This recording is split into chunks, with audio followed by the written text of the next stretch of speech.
हम देखते हैं कि क्वेश्चन नंबर 2 को सॉल्व करने के लिए एक्सरसाइज 5.2 के हमें किस किस्म का जो है ना वो एक्सप्रेशन गिवन है। तो x का square plus px plus q इस किस्म का जो एक्सप्रेशन है, इससे रेलेवेंट जो क्वेश्चन है हमने कैसे सॉल्व करने हैं। हमने इसके अंदर मिड टर्म ब्रेक को करना है। तो मिड टर्म ब्रेक के लिए स्टूडेंट्स मैंने ऑलरेडी 3 वीडियो बनाई हुई है, जिसको आप देख लें तो आपके लिए मिड टर्म ब्रेक जो है ना वो इंतहाई आसान हो जाएगा। उनको करना उनसे रेलेवेंट क्वेश्चन को सॉल्व करना भी आसान हो जाएगा। अब हम देखते हैं कि हमने इनको कैसे सॉल्व करना है। जैसे ये क्वेश्चन नंबर 2 का पार्ट 1 गिवन है हमें, तो अब देखें फ्रेंड्स, x का स्क्वायर प्लस 14x प्लस 48। तो देखिए स्टूडेंट्स, आपने सबसे पहले क्या करना है कि जो लास्ट वाली जो वैल्यू होती है ना, आपने उसके क्या बनाने हैं, फैक्टर बनाने हैं। ठीक है, तो आप कई मेथड से कर सकते हैं। मैं आपको ये वाला मेथड बता रहा हूँ, अगर आपको आसान लगे आप ये भी अडॉप्ट कर सकते हैं। अगर आपने कोई और मेथड यूज करना है तो वो भी आप जो है वो अडॉप्ट कर सकते हैं। जैसे 48 है तो आपने क्या करना है, उसको इस तरह पेयरिंग की फॉर्म में लिख लेना है और यहाँ पे 1 लिख लेना है। तो स्टूडेंट्स, आप इसको ना 2 पे डिवाइड करें, तो 2 2 4 और 2 4 8, और जो जिस 2 पे डिवाइड करेंगे वो उसके साथ मल्टीप्लाई हो जाएगा। अगेन आप इसको डिवाइड कर दें 2 पे, 1 और 2, और फिर उस 2 को इसके साथ मल्टीप्लाई कर दें, 4 आ जाएगा। तो अब देखें, आप मजीद जो है ना उसको आप सॉल्व कर सकते हैं। 6 आ जाएगा और इसको मल्टीप्लाई करवाएंगे तो 8 आ जाएगा। हमने इन फैक्टर्स के अंदर उस पेयर को जो है ना हमने सिलेक्ट करना है कि जिसको ऐड करें तो आपके पास ये वाली मिड टर्म जो है ना वो मिड टर्म यानी कि जो वैल्यू है वो आ जाए, मिड टर्म आ जाए। ठीक है, तो अब देखें, ये वो वैल्यू है कि जिसको आप टिक करेंगे तो 6 और 8 कितना होता है, 14 होता है। आप इसको आप सिलेक्ट कर सकते हैं। मैं अगेन बता देता हूं आपको कि आपने ये कैसे सॉल्व करना है। जब भी आपके पास इस तरह का एक्सप्रेशन आए और आपने उसको फैक्टराइज करना हो, तो फैक्टराइज काफी मेथड से कर सकते हैं। इसको आप कैसे कर सकते हैं कि 48 यानी लास्ट वाली जो टर्म हुआ करेगी, लास्ट वाली, अगर आपके पास यहाँ कोई कोफिशिएंट नहीं है तो जस्ट आपने लास्ट वाली वैल्यू को पिक करना है, और लास्ट वाली वैल्यू को आपने क्या करना है, आपने इस तरह पेयर की फॉर्म में उसको ना इस तरह लिख लेना है। 48 लिखा है, इसके साथ 1 अपने पास से आपने लिख देना है। इसको 2 पे डिवाइड किया और उस 2 को इस पे 1 के साथ मल्टीप्लाई भी कर दिया। इसको 2 पे डिवाइड किया और जो आपके पास 2 ऑलरेडी आ गया था मल्टीप्लाई करके, तो उसको भी हमने मल्टीप्लाई कर दिया तो 4 आ गया। सेम हमने फिर इसको 2 पे डिवाइड किया, फिर ये आ जाएगा 8। हमने इसमें से वो पेयर सिलेक्ट करना है कि जिनको हम ऐड करें तो आपके पास क्या आ जाए, दरमियान वाली वैल्यू आ जाए, मिड टर्म आ जाए। तो ये देखिए 6 और 8 क्या होता है, 14 होता है। तो इसलिए आप इस तरह आपके लिए करना है, काफी आसान हो जाएगा क्वेश्चन को सॉल्व करना। ठीक है, तो इंपॉर्टेंट और मुश्किल जो पॉइंट वो यही होता है, आगे जो है ना आसान है सारा क्वेश्चन। तो आप देख लें 6x 8x यानी 8 और 6 को ऐड करें 14 ही आ जाएगा, 48। तो इन दोनों में आप x कॉमन ले लें, x प्लस 6, 8 कॉमन आ जाएगा तो 6, तो x प्लस 8 और x प्लस 6, ये स्टूडेंट्स हमारा फाइनल आंसर जो है ना वो आ गया क्वेश्चन नंबर 2 पार्ट 1 का। हमने पार्ट 2 और पार्ट 3 को भी इसी तरीके से जो है ना वो सॉल्व करना है। आप मिड टर्म ब्रेक के लिए कोई भी तरीका जो है ना वो यूज कर सकते हैं। ठीक है, जो आपको आसान लगे। ठीक है, अब देखें, अब हमारे पास ये पार्ट 2 है, हम इसी मेथड को अडॉप्ट करेंगे। अगर आपने किसी और मेथड को अडॉप्ट करना है तो आप कर सकते हैं। वो आपको मैंने 3 वीडियो ऑलरेडी बनाई हुई है मिड टर्म ब्रेक पे, आप वो उसको भी जो ना वॉच कर सकते हैं, और वो भी आपके लिए काफी हेल्पफुल होंगी इन क्वेश्चन को करने के लिए। तो देखिए स्टूडेंट्स, 108 है आपके पास, तो 108 के भी हम क्या बना लेंगे, फैक्टर बना लेंगे। कैसे, यहाँ पे आप ना इसको पेयरिंग की फॉर्म में लिखने हैं आप। ठीक है, तो 108 है ना स्टूडेंट्स, तो देखें 108 का जो हाफ है यानी 2 पे डिवाइड करें तो क्या आ जाएगा 5, और यहाँ क्या आ जाएगा 4, और उस 2 को इसके साथ मल्टीप्लाई कर दे। अब हमने क्या करना है, 2 2 4 और 2 7 14, और 2 को हमने क्या कर दिया, मल्टीप्लाई कर दिया। अब हमने क्या करना है, अब 27 2 पे डिवाइड नहीं होता, तो 27 को 3 पे डिवाइड करना पड़ेगा।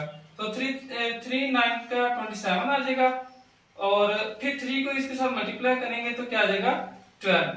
तो अब हमने देखना है कि इसके अंदर कौन सा ऐसा पेयर है कि जिसको हम जो ना यूज कर सकते हैं कि हमारे पास मिड टर्म ब्रेक आ जाए, 21 आ जाए। तो देखिए स्टूडेंट्स, देखिए कौन सा जो ना ऐसा है, तो ये मुझे लगता है कि 21 और 9 एक ऐसा जो है ना वो पेयर है जिसको हम यूज कर सकते हैं। 21, तो देखिए अब हमें यहाँ पे 21 तो चाहिए, लेकिन हमें कौन सा चाहिए, माइनस का चाहिए। ये आप देखें, हमें कौन सा चाहिए, माइनस का चाहिए। तो अब देखें आप इसको कैसे राइट कर सकते हैं, -12 और -9, तो -21 आ जाएगा। तो -12x -9x +108।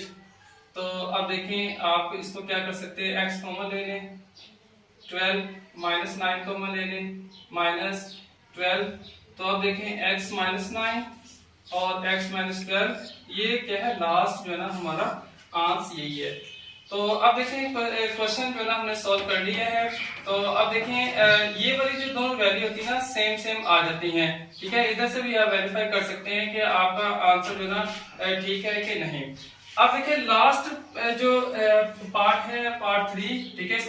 इसके बाद भी एक पार्ट है। तो आप देखें पार्ट 3 में हमने क्या करना है, वेरी सिंपल, हमने वही जिस तरह हमने इसके फैक्टर बनाए हैं, हमने 42 के क्या बना लेने हैं, फैक्टर बना लेने हैं। तो देखिए स्टूडेंट्स 42 और इसको 142 को हम डिवाइड करेंगे 2 to 4 और 1 आ जाएगा और 2। तो देखिए अब ये 21 को आप 2 के साथ डिवाइड नहीं कर सकते, तो अब हम क्या करेंगे, 21 को 3 के साथ डिवाइड करेंगे,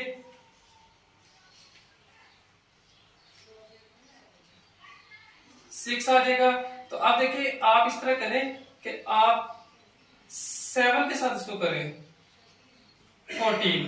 ये पेयर जो है ना आपके लिए ज्यादा सुटेबल रहेगा, क्योंकि 14 में से 3 को माइनस करेंगे तो 11 आ जाएगा, लेकिन 7 को और 6 को ऐड भी करने से या सब्ट्रैक्ट करने से -11 नहीं आना था। तो आप इस तरीके से जो है ना इसको कर सकते हैं।